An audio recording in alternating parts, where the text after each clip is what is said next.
പ്രിയപ്പെട്ട കൂട്ടുകാരെ, ഇന്നത്തെ മലയാളം ക്ലാസ്സിലേക്ക് ഏവർക്കും സ്വാഗതം.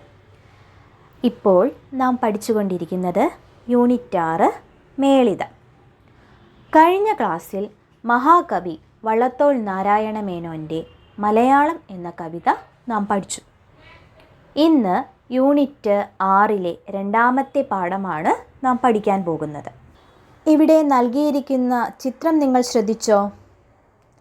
ഏതു കലാരൂപമാണിത്? കഥകളി. കേരളത്തിൻ്റെ സ്വന്തം കലാരൂപമാണ് കഥകളി. ഇന്നു നാം കാണുന്ന കഥകളിയുടെ ഉദ്ഭവം നമ്മുടെ നാടായ കൊട്ടാരക്കരയിൽ നിന്നാണ്. കഥകളിയുടെ ഉദ്ഭവത്തിൻ്റെ കഥ ടീച്ചർ ഒന്ന് ചുരുക്കി പറഞ്ഞു തരാം. കോഴിക്കോട് സാമൂതിരി കൃഷ്ണനാട്ടം എന്ന പേരിൽ ഒരു കലാരൂപം ആവിഷ്കരിച്ചു. ഗുരുവായൂരും മറ്റും അരങ്ങേറിയ ആ കലാരൂപത്തിന് വളരെ പ്രശസ്തിയുണ്ടായി. അക്കാലത്ത് കൊട്ടാരക്കര കേന്ദ്രമാക്കി ഭരണം നടത്തിയിരുന്ന രാജാവ്, നമ്മുടെ കൊട്ടാരക്കര തമ്പുരാൻ, തൻ്റെ കലാസ്വാദകർക്ക് കാണാൻ സാമൂതിരി രൂപം നൽകിയ കൃഷ്ണനാട്ടത്തിൻ്റെ അഭിനേതാക്കളെ കൊട്ടാരക്കരയിലേക്ക് അയക്കണമെന്ന് അപേക്ഷിച്ചു. അപേക്ഷ തിരസ്കരിച്ചുകൊണ്ട് സാമൂതിരി പറഞ്ഞുവത്രേ, തെക്കൻ നാട്ടുകാർക്ക് കൃഷ്ണനാട്ടം കാണാനുള്ള അറിവില്ലെന്ന്. തെക്കൻ നാട്ടുകാർക്ക് കൃഷ്ണനാട്ടം കാണാനുള്ള അറിവില്ല. ഇതറിഞ്ഞ കൊട്ടാരക്കര തമ്പുരാൻ രാമായണം കഥ 8 ദിവസത്തെ കഥയായി ആവിഷ്കരിച്ച് രാമനാട്ടം എന്നൊരു കലാരൂപമുണ്ടാക്കി. അതാണ് ഇന്നത്തെ കഥകളിയുടെ ആദ്യ രൂപം. കൊട്ടാരക്കര തമ്പുരാൻ ജീവിച്ചിരുന്നത് 1625 1658 ഇടയ്ക്കാണ്. കൊട്ടാരക്കര തമ്പുരാൻ രൂപീകരിച്ച കലാരൂപമാണ് കഥകളിയുടെ രാമനാട്ടം. അച്ഛനോടൊപ്പം കഥകളി കാണാൻ പോയ കുട്ടിയാണ് മുരളി. മുരളിയുടെ കൗതുകം നിറഞ്ഞ ചോദ്യങ്ങൾക്ക് അച്ഛൻ നൽകുന്ന മറുപടികളിലൂടെ കഥകളിയെ നമുക്ക് പരിചയപ്പെടുത്തുകയാണ് എഴുത്തുകാരനായ പ്രൊഫസർ അമ്പലപ്പുഴ രാമവർമ്മ. അദ്ദേഹത്തെക്കുറിച്ച് നമുക്ക് കൂടുതൽ അറിയാം. അമ്പലപ്പുഴ രാമവർമ്മ 1926 അമ്പലപ്പുഴയിൽ ജനിച്ചു. അധ്യാപകനായിരുന്നു. കേരള കലാമണ്ഡലം ജനറൽ കൗൺസിൽ, കേരള സാഹിത്യ അക്കാദമി ജനറൽ കൗൺസിൽ എന്നിവയിൽ അംഗമായിരുന്നു. നവരശ്മി, സാഹിതി സൗരഭം, കഥകളി നിരൂപണം തുടങ്ങിയവ പ്രധാന കൃതികളാണ്. 2013 അദ്ദേഹം അന്തരിച്ചു. ഇനി ടീച്ചർ പാഠം വായിക്കാം. എല്ലാവരും പാഠഭാഗം ശ്രദ്ധിക്കുക. മുരളി കണ്ട കഥകളി. സദസ്സ് തിങ്ങി നിറഞ്ഞിരുന്നു. ഇത്ര വലിയ ആൾക്കൂട്ടം ഉണ്ടായിരിക്കുമെന്ന് മുരളി വിചാരിച്ചിരുന്നില്ല. കലാപരിപാടികൾക്കു വേണ്ടി പ്രത്യേകം തയ്യാറാക്കിയിരുന്ന രംഗമണ്ഡപം ഉയർന്നു മുന്നിൽ കാണുന്നു. അവിടെ ഒരു തട്ടുപന്തലും ഇട്ടിട്ടുണ്ട്. സ്റ്റേജിൻ്റെ മുൻപിലായി ഒരു വലിയ നിലവിളക്ക്. അതിന് ഏകദേശം 3-3.5 അടി പൊക്കം വരും. അതിലെ ദീപനാളം പന്തം പോലെ പ്രകാശിക്കുന്നു. സ്റ്റേജിനു പിറകിൽ മേളക്കാർ നിൽപ്പുണ്ട്. മദ്ദളവും ചേങ്ങിലയും ഇലത്താളവും ചേർന്നുള്ള മേളം തുടങ്ങിക്കഴിഞ്ഞു. ചെണ്ട എടുത്തിട്ടില്ല. എന്താ അച്ഛാ ചെണ്ടക്കാരൻ വരാത്തത്? മുരളി അന്വേഷിച്ചു. ഈ കൊട്ടിന് ശുദ്ധമദ്ദളം എന്നാണ് പറയുക. അരങ്ങത്തെ കേളിയെന്നും കേളിക്കൈ എന്നും പറയും. അതിന് ചെണ്ട ഉപയോഗിക്കില്ല, അച്ഛൻ പറഞ്ഞുകൊടുത്തു. കഥകളി കാണാനായി മുരളിയും അച്ഛനും എത്തിയിരിക്കുന്നു. വലിയ ആൾക്കൂട്ടം അവിടെയുണ്ട്. രംഗമണ്ഡപം ഉയർന്നു മുന്നിൽ കാണുന്നു. എന്താണ് രംഗമണ്ഡപം? രംഗസ്ഥലം, വേദി. പിന്നെയോ കഥകളി തുടങ്ങിയോ? ഇല്ല. അവിടെ ഒരു തട്ടുപന്തലും ഇട്ടിട്ടുണ്ട്. സ്റ്റേജിൻ്റെ മുൻപിലായി ഒരു വലിയ നിലവിളക്ക് വെച്ചിട്ടുണ്ട്. അതിന് ഏകദേശം 3-3.5 അടി പൊക്കം വരും. അതിലെ ദീപനാളം പന്തം പോലെ പ്രകാശിക്കുന്നു. സ്റ്റേജിനു പിറകിൽ മേളക്കാർ നിൽപ്പുണ്ട്. മദ്ദളവും ചേങ്ങിലയും ഇലത്താളവും ചേർന്നുള്ള മേളം തുടങ്ങിക്കഴിഞ്ഞു. അവർ ചെണ്ട എടുത്തിട്ടില്ല. എന്താ അച്ഛാ ചെണ്ടക്കാരൻ വരാത്തതെന്ന് മുരളി അന്വേഷിക്കുകയാണ്. അപ്പോൾ അച്ഛൻ മറുപടി പറയുന്നു, ഈ കൊട്ടിന് ശുദ്ധമദ്ദളം എന്നാണ് പറയുക. അരങ്ങത്തെ കേളി എന്നും കേളിക്കൈ എന്നും പറയും. അതിന് ചെണ്ട ഉപയോഗിക്കില്ല എന്ന് അച്ഛൻ പറഞ്ഞു കൊടുക്കുകയാണ്. എന്താണ് കേളിക്കൈ? ചെണ്ട ഉപയോഗിക്കാതെ മദ്ദളം, ചേങ്ങില, ഇലത്താളം ഇവ ഉപയോഗിച്ച് കഥകളിയുടെ ആരംഭത്തിൽ നടക്കുന്ന ചടങ്ങിനാണ് കേളിക്കൈ എന്ന് പറയുന്നത്. കേളിക്കൈക്കുള്ള മറ്റു പേരുകളാണ് ശുദ്ധമദ്ദളം, അരങ്ങുകേളി എന്നിവ. കുറെ കഴിഞ്ഞപ്പോൾ ഒരു തിരശീല കൊണ്ടുവന്ന് 2 പേർ ഓരോ അറ്റത്തുമായി പിടിച്ചു. അകത്തുനിന്ന് പാട്ടുകാരുടെ രാഗവിസ്താരവും ആരംഭിച്ചു. കളി തുടങ്ങാറായെന്ന് മുരളിക്ക് തോന്നി. നമുക്ക് മുൻപിൽ പോയിരിക്കാം, അവൻ പറഞ്ഞു. വരട്ടെ, ഇപ്പോഴേ പോയി ഇരുന്നാൽ മുഷിയും. പല ചടങ്ങുകളും ഇനിയും കഴിയാനുണ്ട്. എന്നിട്ടേ കഥ ആരംഭിക്കുകയുള്ളൂ. ഇപ്പോൾ നമുക്ക് ഒരു വശം ചേർന്ന് നിൽക്കാം എന്നു പറഞ്ഞ് അച്ഛൻ മുരളിയെ മുൻപിൽ നിർത്തി താൻ പിറകിലായി നിന്നു. തിരശീലയ്ക്കുള്ളിൽ ഏതോ വേഷം വന്ന് ചുവട് വെച്ച് അമർന്നു കളിക്കുന്നുണ്ട്. തിരശീല താഴ്ത്താത്തത് എന്താണച്ചാ? അവൻ ചോദിച്ചു. ഇപ്പോൾ താഴ്ത്തുകയില്ല, തോടയമാണ് ഈ ചടങ്ങ്, അച്ഛൻ പറഞ്ഞു. തോടയമോ? അതെ, ഈശ്വരനെ പ്രാർത്ഥിക്കുകയാണ്. ഏതു കാര്യവും തുടങ്ങുന്നത് ഈശ്വരസ്തുതിയോടുകൂടി ആയിരിക്കണമെന്നാണ് പണ്ടത്തെ ആളുകളുടെ പക്ഷം. കുറെ കഴിഞ്ഞപ്പോൾ 2 പേർ തിരശീല പിടിച്ചു. പാട്ടുകാർ രാഗവിസ്താരം തുടങ്ങി. കഥകളിയുടെ അടുത്ത ചടങ്ങ് തോടയമാണ്. എന്താണ് തോടയം? തോടയം ചടങ്ങിന് മുമ്പുള്ള ഈശ്വരസ്തുതിയാണ്. നാം ഏതു കാര്യം തുടങ്ങുന്നതിന് മുൻപ് ഈശ്വരനെ സ്തുതിക്കാറുണ്ട് അല്ലേ? ഈശ്വരസ്തുതിയോട് കൂടിയാണ് നാം പുതിയ കാര്യങ്ങൾ ആരംഭിക്കാറ്. കഥകളിയിലും അതുപോലെ തന്നെയാണ്. കഥകളി ആരംഭിക്കുന്നതിന് മുൻപുള്ള ഈശ്വരസ്തുതിയെയാണ് തോടയം എന്ന് പറയുന്നത്. ഈ വേഷം എന്താ ചെയ്യുന്നേ? കൊട്ടിനും പാട്ടിനും അനുസരിച്ച് ചില ചോടുകൾ വെച്ച് താഴ്ന്നു കളിക്കുകയാണ്. മുരളി ആ തിരശീലയുടെ ഭംഗി നോക്കിക്കൊണ്ട് നിന്നു. അതിൻ്റെ നടുവിൽ മനോഹരമായ ഒരു താമരപ്പൂവ് നെയ്തു പിടിപ്പിച്ചിരിക്കുന്നു. പലതരം വർണ്ണങ്ങൾ ആ കർട്ടനു മോടികൂട്ടുന്നുണ്ട്. കൂടാതെ അനവധി വിചിത്ര വേലകളും അതിൽ കാണാം. തോടയം കഴിഞ്ഞു. ഗായകന്മാർ ഏതാനും ശ്ലോകങ്ങൾ നീട്ടിപ്പാടി തുടങ്ങി. അത് വന്ദന ശ്ലോകങ്ങളാണെന്ന് അച്ഛൻ മുരളിയെ ധരിപ്പിച്ചു. ഗണപതി, വിഷ്ണു, ശിവൻ, ഭഗവതി മുതലായവരെ പറ്റിയുള്ള സ്തുതികൾ.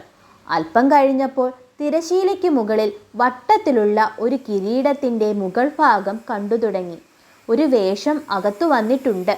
കിരീടം അങ്ങോട്ടും ഇങ്ങോട്ടും അനങ്ങുന്നു. തിരശീലയ്ക്കുള്ളിൽ നിന്നുകൊണ്ട് ആ വേഷം മേളക്കാരെയും പാട്ടുകാരെയും തൊട്ടു വന്ദിക്കയാണ്. ചെണ്ടകൊട്ടും ഈ അവസരത്തിൽ കേട്ടുതുടങ്ങി. ദാ കിരീടത്തിനു മുകളിലായി വിസ്തൃതമായ ഒരു മേലാപ്പ്. ശംഖുവിളിയും കേൾക്കുന്നു. മേളം തകർക്കുന്നു. പെട്ടെന്ന് തിരശീല താണു. തോടയം കഴിഞ്ഞ് നടക്കുന്ന ചടങ്ങ് വന്ദന ശ്ലോകമാണ്. എന്താണ് വന്ദന ശ്ലോകം? ആരെക്കുറിച്ചാണ് പാടുന്നത്? ഗണപതി, വിഷ്ണു, ശിവൻ, ഭഗവതി മുതലായ ദേവീദേവന്മാരെക്കുറിച്ചുള്ള സ്തുതികളാണ് വന്ദന ശ്ലോകത്തിൽ പാടുന്നത്.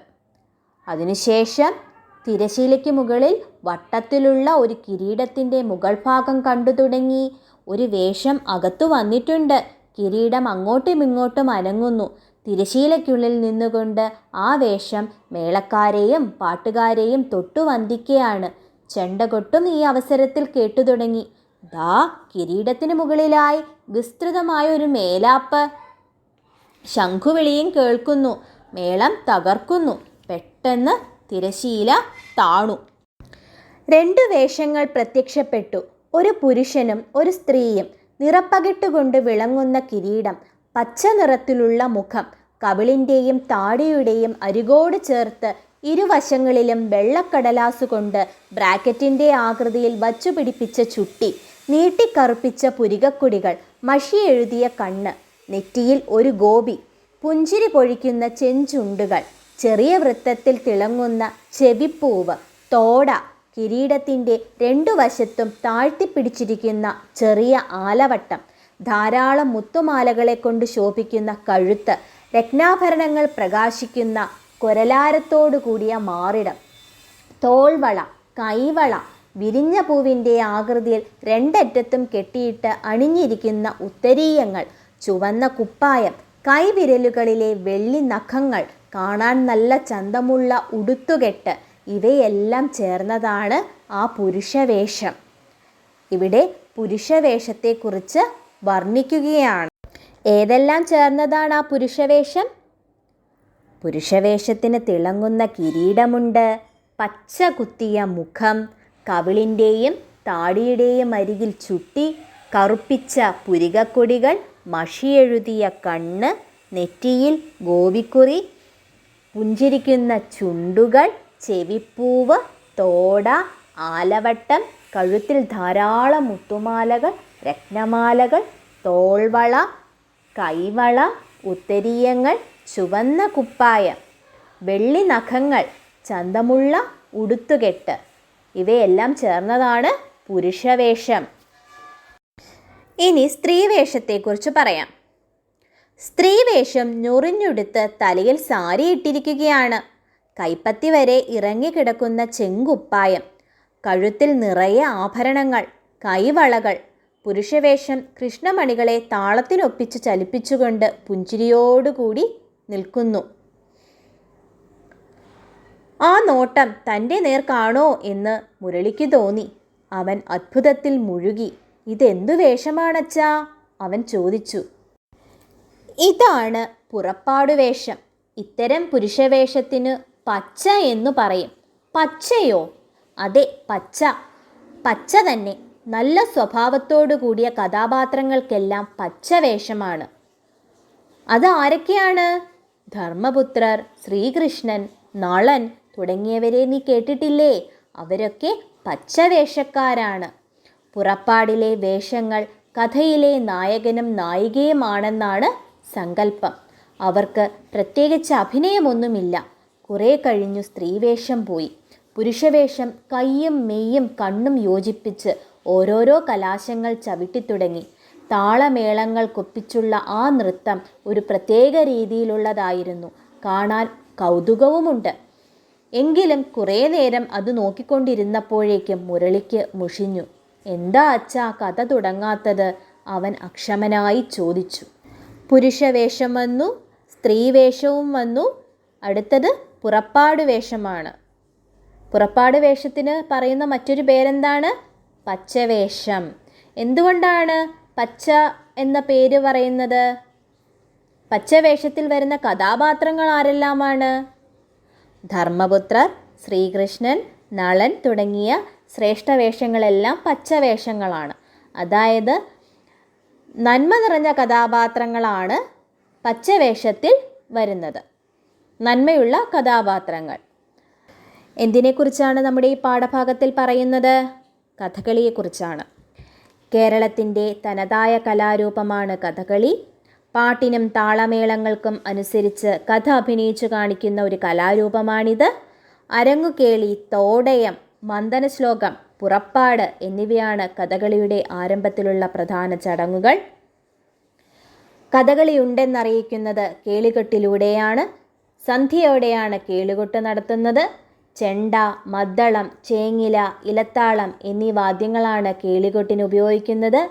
സന്ധ്യയ്ക്ക് അരങ്ങത്തു വിളക്കു വെച്ച ശേഷം ചെണ്ടയൊഴിച്ചുള്ള വാദ്യോപകരണങ്ങൾ ഉപയോഗിച്ച് അരങ്ങുകേളി നടത്തുന്നു. പിന്നെ നടക്കുന്നത് തോടയമാണ്. എന്താണ് തോടയം? കഥകളി ആരംഭിക്കുന്നതിന് മുൻപുള്ള ഈശ്വരസ്തുതിയാണ് തോടയം. തോടയം രംഗപൂജയാണ്. അത് കഴിഞ്ഞ് പിന്നെ വന്ദന ശ്ലോകം ചൊല്ലും. അത് കഴിഞ്ഞ് അടുത്ത ചടങ്ങ് മേളപ്പദമാണ്. മേളപ്പദത്തിന് മഞ്ജുതുര എന്നും പറയും. മേളപ്പദം കഴിഞ്ഞാലുടൻ കഥകളി ആരംഭിക്കും. കഥാപാത്രത്തിൻ്റെ സ്വഭാവമനുസരിച്ചാണ് കഥകളിയിലെ വേഷവിഭജനം നടത്തുന്നത്. പച്ച, മിനുക്ക്, കത്തി, കരി, താടി എന്നിവയാണ് കഥകളി വേഷങ്ങൾ. കഥകളിയിലെ പ്രധാനപ്പെട്ട വേഷങ്ങളാണ് പച്ച, കത്തി, കരി, താടി, മിനുക്ക് എന്നിവ. നമ്മുടെ പാഠഭാഗത്തിലെ കഥാപാത്രം മുരളി കഥകളി ആസ്വദിക്കാനായി ഇരിക്കുകയാണ്. പെട്ടെന്ന് തിരശീല താണു. പുറപ്പാടു വേഷങ്ങൾ പ്രത്യക്ഷപ്പെട്ടു. പച്ച, മിനുക്ക് എന്നീ വേഷങ്ങളാണ് പ്രത്യക്ഷപ്പെട്ടത്. നല്ല സ്വഭാവത്തോടു കൂടിയ കഥാപാത്രങ്ങൾക്കെല്ലാം പച്ചവേഷമാണ്. കുറേ കഴിഞ്ഞ് മിനുക്ക് പോയി, പുരുഷവേഷം വന്നു. കയ്യും കണ്ണും യോജിപ്പിച്ച് ഓരോരോ കലാശങ്ങൾ ചവിട്ടിത്തുടങ്ങി. അല്പനേരം നൃത്തം കണ്ടുകൊണ്ടിരുന്ന മുരളിക്ക് കഥകളി ആരംഭിക്കാത്തതിൽ വിഷമമായി. മുരളി അക്ഷമനായി. അച്ഛനോട് ചോദിച്ചു, എന്താ അച്ഛാ ഇതുവരെ കഥ തുടങ്ങാത്തത്? നിങ്ങളുടെ പാഠപുസ്തകത്തിലെ പ്രവർത്തനങ്ങളെക്കുറിച്ചും കഥകളിയെക്കുറിച്ചുള്ള കൂടുതൽ വിവരങ്ങളും അടുത്ത ക്ലാസ്സിൽ വിശദീകരിക്കുന്നതാണ്. മുരളി കണ്ട കഥകളി എന്ന പാഠഭാഗം എല്ലാവരും നന്നായി വായിക്കുക, വീണ്ടും വീണ്ടും ആവർത്തിച്ച് വായിക്കുക. ഇന്നത്തെ മലയാളം ക്ലാസ് ഇവിടെ അവസാനിപ്പിക്കുകയാണ്. ഏവർക്കും ശുഭദിനം നേരുന്നു. നന്ദി, നമസ്കാരം.